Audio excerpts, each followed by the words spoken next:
अकबर और बीरबल थे। अकबर जी ने कहा बीरबल जी से कि हे बीरबल, देखो हमारे जो अल्लाह हैं वह इस पृथ्वी पर नहीं आते हैं। उनके बहुत सारे पैगंबर हैं, वह अपने पैगंबर को ही भेजते हैं और वह पैगंबर सारा काम कर लेते हैं। हमारे अल्लाह को, हमारे खुदा को इस पृथ्वी पर आने की जरूरत नहीं पड़ती है, परंतु तुम्हारे जो निराकार ब्रह्म हैं उन्हें बार बार इस पृथ्वी पे सगुण रूप में आना पड़ता है। तुम्हारे ईश्वर के पास क्या पैगंबर, क्या कोई दूत नहीं है जो उन्हें स्वयं आना पड़ता है? बीरबल जी ने कहा कि हे प्रभु, मैं इस प्रश्न का उत्तर आपको बाद में दूंगा, समय आने पर आपको मैं अवश्य दूंगा। और बीरबल ने एक योजना बनाई। अकबर के जो पुत्र थे जहांगीर, वह जहांगीर शाम के समय नदी के किनारे टहलने जाते थे एक दासी के साथ, एक सेविका के साथ। और उसी समय जो अकबर हैं वह नौका विहार करते थे, नाव में बैठ करके यमुना जी में टहलते थे, यमुना जी के नजारे को देखते थे।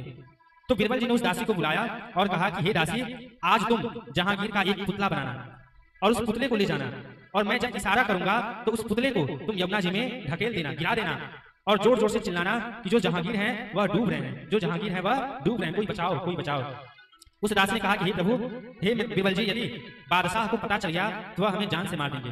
बीरबल जी ने कहा इसकी जिम्मेदारी हमारी है। और बीरबल जी की बातों पर सब लोग विश्वास करते थे, क्योंकि जो बीरबल एक बार कह देते थे उसको पूरा अवश्य करते थे। और समय हुआ, शाम के समय जब जहांगीर को लाने का समय हुआ तो उस दासी ने जहांगीर की एक पुतले को लाई। और जब अकबर नौका विहार कर रहे थे और जब उनकी नौका उस दासी के नजदीक आई तो बीरबल ने इशारा किया और उस दासी ने जहांगीर के पुतले को नदी में गिरा दिया और जोर जोर से चिल्लाने लगी कि जहांगीर डूब रहे हैं, कोई बचाओ।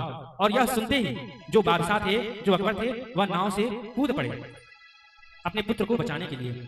और जब कूद पड़े तो देखे कि यह तो एक पुतला है। और जब आए उस दासी को लगे डांटने फटकारने। बीरबल जी ने कहा कि हे प्रभु, हे बादशाह, आप इनको मत डांटिए, ये मेरी युक्ति थी, ये मेरी योजना थी।